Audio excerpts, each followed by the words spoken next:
Salut à tous, vidéo aujourd'hui où on va un petit peu faire ensemble quelques strips de correction de convergence.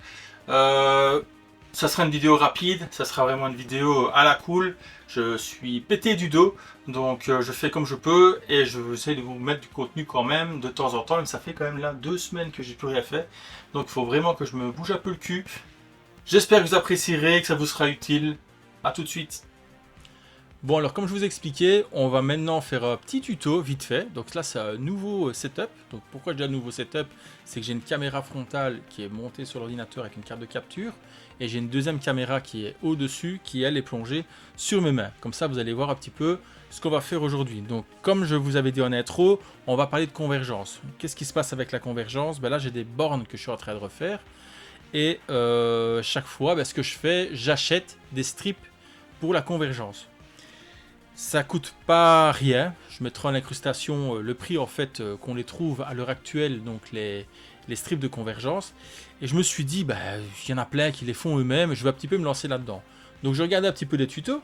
J'ai tombé sur un tuto de Taki qui lui préconise d'acheter certains éléments, dont j'ai oublié le nom, c'est une plaque il est mixé pour une barrière électromagnétique, machin, enfin soit. En gros, je pense que c'est simplement du métal conducteur qu'il faut mettre. Parce qu'en regardant d'autres tutos, mais là du côté des États-Unis, ils font des bandettes de strip donc pour régler la convergence avec autre chose que ces plaques qui sont assez compliquées et qui coûtent pas rien en fait. Je vous montre ça tout de suite. Voilà, donc comme je disais, nouveau setup. Vous voyez, là je suis en facecam et en même temps, vous voyez mon petit espace de travail. Je vais peut-être augmenter un petit peu la luminosité pour que vous voyez mieux l'espace de travail. Voilà, on est quand même plutôt pas mal. Vous voyez quand même plus clairement ce qui se passe là en dessous. Qu'est-ce qu'on va faire dans cette vidéo? On va essayer de réfléchir à comment faire des strips pour régler la convergence des écrans, des télés cathodiques, le moins cher possible. Donc, je ne sais plus si je l'avais dit dans la première partie, mais c'est en regardant un tuto de Taki que j'ai vu que lui utilisait des plaques qui sont assez compliquées à avoir et qui coûtent quand même pas mal cher. Je me suis dit, on va regarder s'il y a autre chose. Puis en fouillant dans les différents tutos, je tombe sur des Américains qui eux utilisent quoi? Des lames de cutter, simplement. Ils prennent des lames de cutter comme ça, ils viennent les couper et les coller sur des morceaux de plastique. Voilà. Je me suis dit, bon, on va essayer. Si eux le font et qu'ils ont l'air de dire que ça fonctionne, je vois pas trop pourquoi on pourrait pas essayer. Après est venue la difficulté des plaques de plastique. Donc des plaques de plastique comme ça, donc très fines, ça se trouve donc sur Amazon. Ça coûte, je sais plus, de mémoire avec les frais de port, doit être à 8 € je crois, pour une plaque comme ça, où on pourra faire plus ou moins l'équivalent de 50-55 strips, ce qui est déjà énorme, ce qui est déjà beaucoup. On peut déjà en faire beaucoup avec ça. Mais je me suis dit, bon, il y avait une autre annonce sur Amazon avec des plaques plus épaisses, mais ça venait moins cher. Et là, on est clairement pas sur la même flexion, c'est légèrement plus rigide. Mais je vais quand même tester, je me suis dit, bon, tant qu'à faire, on va tester. De toute manière, ça me servira toujours. Des plaques comme ça, ça sert toujours. C'est pas perdu, c'est pas pour la poubelle. Donc ça, c'était une solution. Ensuite, pour les lames, je me suis dit, on va essayer aussi autre chose que j'ai ici. C'est des lames, en fait. C'est un rouleau. Ça se vend en rouleau. C'est des lames d'épaisseur, des cales d'épaisseur pour contrôler des distances entre deux pièces. Par exemple, typiquement, faites un réglage soupape sur des moteurs. Donc, par exemple, moi je faisais ça sur les Honda. Je faisais des réglages soupapes sur les Honda et on prenait donc un canif à lame. Il fallait un écart entre la soupape et le poussoir. Ici, c'est ça en fait. Donc, c'est des rouleaux qu'on achète de lames. Comme ça, on les remplace quand on les a abîmés. À force de les utiliser, on vient rayer, on les remplace. Donc, ça coûte pas très cher et c'est énorme. C'est des quantités de fou. Avec un rouleau, vous faites plusieurs centaines de strips, c'est un truc de fou. Alors ce que je me suis assuré, parce qu'il y en a c'est un peu avec de l'inox etc, c'est que ça s'aimante bien, donc il y a bien du métal dedans, donc pour régler le flux magnétique du yoke, ça fonctionnera d'office. Donc voilà, ce qu'on va donc tester, c'est que je vais faire un strip avec un bout de canif à lame d'épaisseur et faire un strip avec un bout de lame de cutter. Une fois que les deux strips sont faits, je vais faire deux strips. Je vais faire un strip sur ce flex là et un strip sur le flex plus rigide. Voilà, je vais faire Comme ça, je pourrais comparer si ça fonctionne aussi, si ça passe entre le yoke avec l'épaisseur, etc. Sans oublier qu'une fois que vous avez fait ça, que vous avez coupé vos trucs et collé avec un petit peu de glue, je vais mettre un petit poids de glue pour maintenir la lame sur le plastique. Après, je vais l'entourer de papier. Pour vous expliquer plus ou moins, pas rentrer dans les termes techniques, hein, c'est du papier qu'on utilise dans les labos électroniques et pour les soudures, etc. C'est pour protéger quand vous faites une soudure ce qui est autour. Vous voyez, c'est par chaleur quelque part, vous voyez. Donc ça, on va coller autour de la lame pour être certain que ça reste bien en place et ça n'empêchera pas le champ électromagnétique de passer. De toute façon, ce que je fais une fois que j'ai fini un strip, je vais déjà faire le test simplement. Hein, vous avez tous des magnettes chez vous. Moi j'ai pris un petit magnette Barba Papa, je crois, enfin c'est un truc à la con. Voilà. Et j'utilise ça pour voir si ça n'empêche pas Bon, on va couper.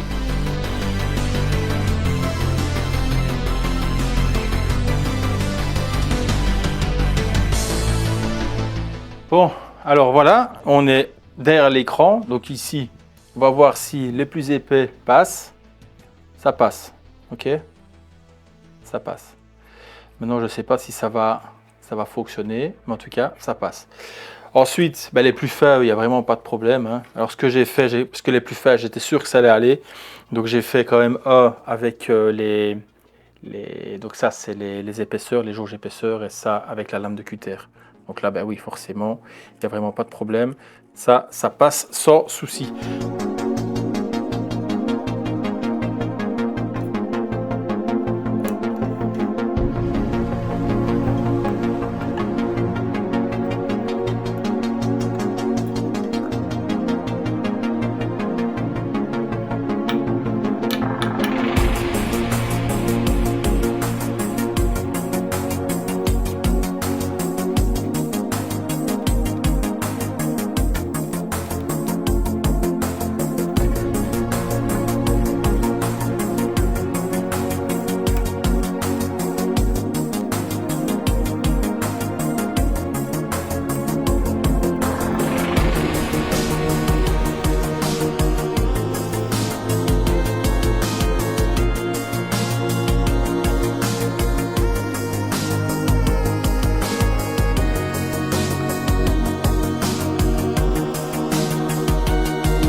Alors ce que je vous conseille, c'est de bien nettoyer. Hein. Vous voyez ici, moi j'ai tout nettoyé. De manière, pourquoi en fait déjà, de toute façon, pour que ce soit propre, mais aussi parce que si vous devez coller après vos strips et vos aimants pour rectifier la convergence, le mieux c'est d'avoir quelque chose de dégraissé, sinon ça ne va pas très bien coller. Donc je vais devoir faire ça avec une main, c'est pas évident. Donc il faut surtout, quand vous remettez le yoke en place, de faire attention de ne pas forcer sur le cul du tube qui est en verre pour ne pas abîmer. Donc une fois qu'il est pénétré, voilà, donc pénétré, oui, haha, ça fait rire. Et vous venez le placer comme ça, vous resserrez votre collier de serrage. Alors attention qu'en fait, si vous tournez comme ça fait tourner l'image. Donc si vous voulez faire une rotation à l'image, c'est que si ça se passe, vous desserrez le collier en fait qui est là simplement, ça va libérer l'axe et vous pourrez après tourner comme ça. De base sur l'écran, moi j'avais des plots qui étaient collés. Normalement il faut des plots parce qu'il y a un écart à respecter entre le tube et le yoke. Donc voilà, bon, moi je n'ai pas enlevé les cales qui étaient de base sur le tube. Donc vous voyez, il y en a 4. Il faut vraiment être sûr d'être bien mis à la même distance partout par rapport au tube. Donc une fois que c'est fait, il suffit de resserrer ça et après on s'occupe des bagues. Alors au niveau des bagues, voilà, je n'ai pas montré parce qu'il faut vraiment faire attention, il faut les mettre deux mains. Donc une fois que vous avez remis les bagues en place, il faut resserrer votre collier de serrage. Attention que il y a vraiment, quand vous l'enlevez, faites des repères ou quoi avec votre marqueur pour être certain. Moi je ne l'ai pas fait parce qu'en fait, vu que j'ai tout enlevé, tout nettoyé, qu'il y avait des morceaux d'aimant partout, ça sert à rien parce que je suis certain qu'il faut tout refaire. Ça avait été pas mal bricolé, j'ai retrouvé pas mal de choses un petit peu collées dans tous les sens. Je sais pas si je peux vous montrer. Voilà, des choses comme ça qui étaient collées avec des morceaux d'aimant qui étaient effrités à l'intérieur. Enfin voilà, donc il y avait vraiment besoin de, vous voyez, des trucs comme ça.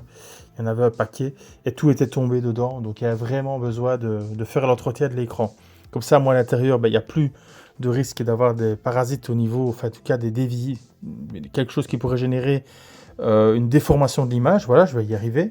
Donc maintenant que tout ça est remis en place et bien nettoyé, je vais remettre le cul, donc la neckboard à sa place. Voilà, tout simplement. Une fois qu'elle est bien connectée, donc faites attention, hein, pas plier, pas casser, ça serait quand même triste. Une fois que c'est fait, bah, on remet du coup la tétine, simplement, comme ça.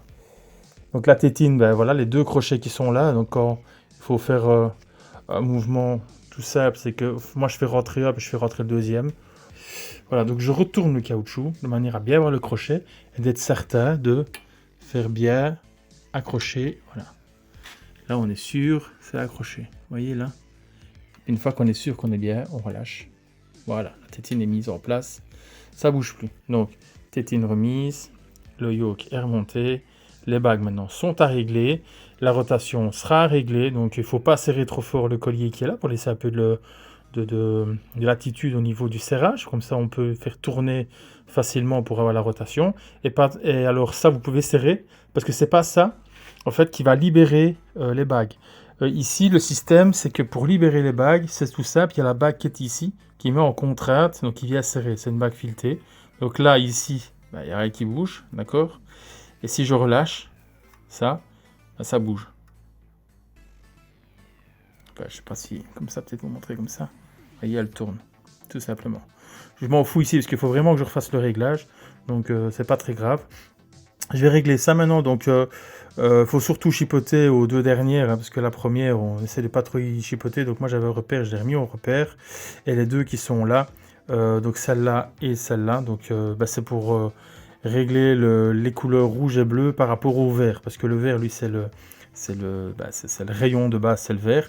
Il faut ajuster le rouge et le bleu par rapport au rouge, etc. Bah, ces deux bagues-là, pour avoir blanc, vraiment avoir la couleur blanche. Donc ce qu'on fait avant de chipoter avec des aimants, etc., des strips pour les coins, il faut d'abord régler le socle de l'écran avec ces bagues-là.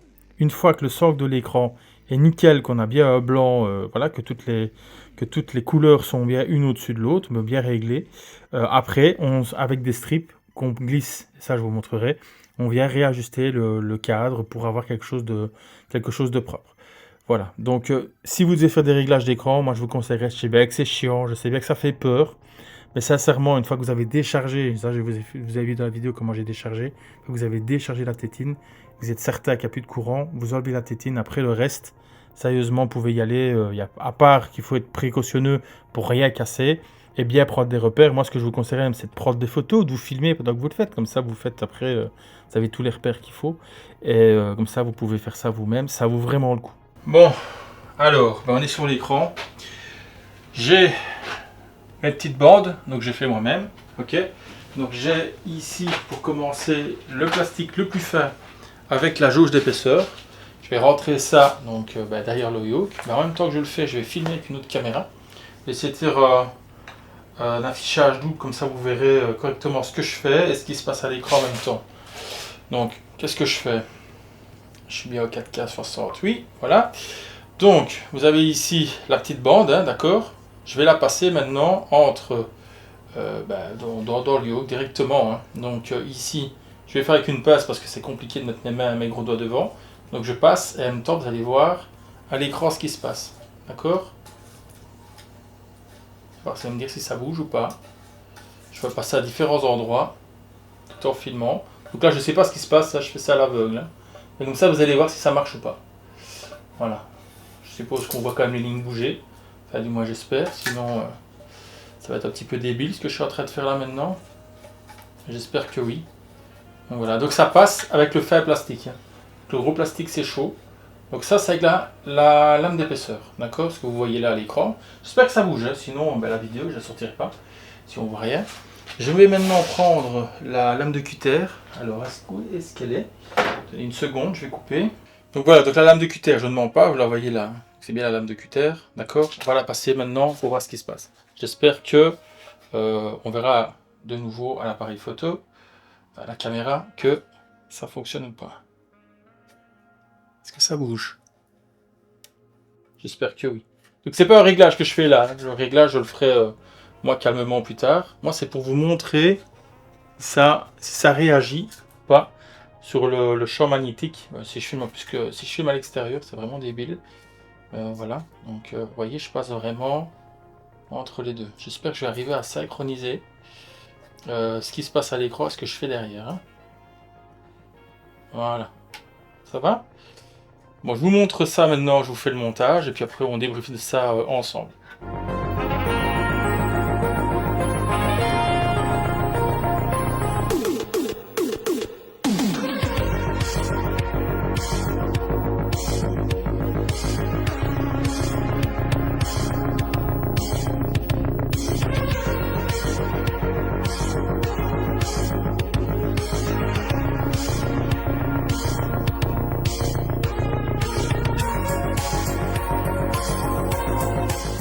Voilà, j'espère que vous aurez apprécié. Donc comme vous aurez vu, j'ai essayé les lames en plastique fine. La épaisse, ça fonctionne aussi, mais c'est un peu dur, donc je ne sais pas trop si je vais les conseiller, celle-là. C'est surtout les autres, donc qui malheureusement sont un peu plus chers, qui fonctionnent le mieux. Maintenant, l'économie que vous faites par rapport au que ça fonctionne avec des lames de cutter, c'est quand même top. Ça marche pas aussi bien qu'avec la lame d'épaisseur, donc j'essaierai de trouver un lien sur Amazon parce que moi c'est du vieux stock de matériel mécanique que j'avais ici. J'essaierai de trouver quelque chose qui correspond plus ou moins. Je vous mettrai ça en description. Donc ça fonctionne pour le prix, ça fonctionne bien. Voilà ici moi l'écran, ben, j'ai terminé le réglage, donc ça j'ai peaufiné les réglages off. Hein. J'ai quand même filmé parce que ce que j'ai fait pour finir, c'est que vous verrez dans la vidéo au moment où je mets les strips, il y a des anciens strips qui sont toujours là. Donc j'ai tout nettoyé, j'ai enlevé la neckboard, enlever les anneaux de convergence, enlever le yoke, nettoyer le yoke, remettre le yoke en place, remettre les anneaux, remettre la neckboard et les anneaux, j'ai carrément, parce que quand j'ai tout nettoyé, enlevé tous les aimants, j'ai carrément repris les anneaux de convergence pour essayer d'avoir quelque chose du mieux possible. Donc là, c'est le résultat avec uniquement un strip. Donc il y a un strip sur le dessus et c'est pas encore suffisant parce que j'ai encore un décalage. Donc moi ici, c'est tiré vers le haut. Donc je dois faire redescendre un peu l'image dans le coin ici. Et alors en même temps, ben, réaligner le bleu avec le rouge. Que dans ce coin-là, c'est pas aligné. Et là, c'est bon et là, c'est pas bon. Sinon, pour le reste, l'image, elle est franchement pas mal. Moi, je suis content. J'ai envoyé quelques photos pour montrer un petit peu les résultats. Et apparemment, ben, tout le monde a l'air de penser comme moi. L'image est vraiment sympa. Je continuerai des vidéos réglage d'écran, c'est-à-dire que là, bah, tout ce qui est la partie anneau de convergence, bah, je vais refaire carrément une autre vidéo, parce que je vais devoir refaire, en fait, maintenant que j'ai pris, entre guillemets, le pas de comprendre et de vraiment d'analyser les anneaux de convergence, comment les régler. Au début, j'ai chipoté pendant plusieurs heures, etc., j'arrivais à rien. Puis après, avec un peu de réflexion, un peu de... juste prendre le temps de se poser et de réfléchir un peu, bah, j'ai compris dans quel ordre il fallait que je m'y prenne, etc. Et en fait, je me suis rendu compte qu'il y avait moyen de récupérer quelque chose de vraiment pas mal sans utiliser de strip, déjà comme ça. Une fois que c'est bien nettoyé, une fois que c'est bien mis en place, moi en tout cas dans mon cas, ici sur l'écran, ici, je suis vraiment bien tombé. L'image est vraiment sympa avec, comme je vous dis pour le moment, uniquement un strip qui est mis là dans le coin. Je dois remettre un autre ici. Et normalement, pour cet écran-ci, eh ben, je serai bon. Donc je vous ferai une vidéo pour un autre écran, donc pas pour celle-là. Ça sera dans un futur proche, plus ou moins éloigné, je vais dire, parce qu'il faut vraiment que je m'attelle à terminer cette borne. Donc là, maintenant que l'écran est quasiment réglé, donc je me dis, il reste juste cette histoire de strip à faire. Ce que je vais faire, c'est que je vais me faire des strips avec des petites bandes magnétiques. J'ai récupéré, donc comme je disais, j'ai récupéré des aimants. En fait, ça, c'est simplement de l'aimant, mais en forme de feuille, on va dire. Ça fait 0,85 d'épaisseur. Et ça marche très bien en fait. Je l'ai pris comme ça carrément, je l'ai tapé dedans et j'ai vu que ça fonctionnait. Donc je vais me couper des petits carrés hors de ça. Pour me faire aussi encore une fois plusieurs strips. C'est un truc que j'avais de stock là. Ça se trouve sur Amazon, hein, donc ça je vous mettrai un lien en description sur ces plaques. Je vais couper des petits rectangles, je vais me coller ça aussi. Comme ça je vais peut-être essayer de peaufiner à 100% mes petits réglages. Et qui sait, ça pourra servir toujours pour un ami ou l'autre. Donc par exemple, je pense à Julien, avec qui on a passé pas mal de temps au téléphone suite à ça. Et qui est chaud pour faire une journée réglage écran chez lui, bien entendu, ça l'arrange aussi. Et moi, ça me permettra de faire du contenu ailleurs qu'ici, sur d'autres bornes, et en même temps de rendre service à un ami. Voilà, bon, j'espère que j'ai beaucoup trop parlé, hein, comme d'habitude. J'espère que ça vous sera quand même utile. Ça n'a pas été la vidéo la plus folle du monde. C'est-à-dire que là, je bouge un petit peu comme ça, mais je suis raide comme un piquet. J'ai le dos, c'est une catastrophe. D'ailleurs, je devrais être au boulot aujourd'hui. Là, j'aurais pas su. J'avais vraiment trop mal. J'étais au lit, j'étais cloué. Donc là, j'ai pris antidouleur, etc. Ça commence à aller. J'espère que je vais un peu reprendre vite fait de la forme pour pouvoir sortir l'écran de là, démonter les jambes et faire la vidéo pour Annès. Parce que bon voilà, je sais que t'attends après ça, Annès, donc ne t'inquiète pas, poteau, c'est sur les rails. Ça sera pour toi cette vidéo, elle sera dédiée pour toi. Donc une fois que j'ai bougé l'écran, ça devrait rouler assez rapidement. J'ai déjà quand même pas mal de plans parce que de la première borne, j'ai fait des plans, mais c'est pas assez détaillé. Je vais aller vraiment dans le détail pour le démontage parce qu'il y a des petites subtilités avec les vis, etc.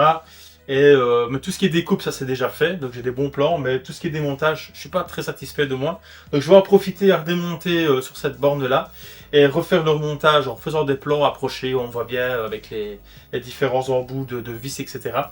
Donc au moment où elle sera terminée. Donc ça sera, j'espère, assez rapidement. Je voudrais vraiment, vraiment, mais alors vraiment, que les bornes soient chez Jackie avant la Pixel. Vraiment que ce soit parti, que ce soit chez lui, avant la Pixel, pour qu'au moment où on se voit la Pixel, il puisse dire voilà, j'ai mes bornes d'arcade. Je serais vraiment content pour lui que ce soit enfin réalité et que ce soit en place chez lui. Voilà. Sur ce, qu'est-ce que je vais vous dire? Je vous dis à bientôt, hein. On se revoit quand on se revoit et prenez soin de vous.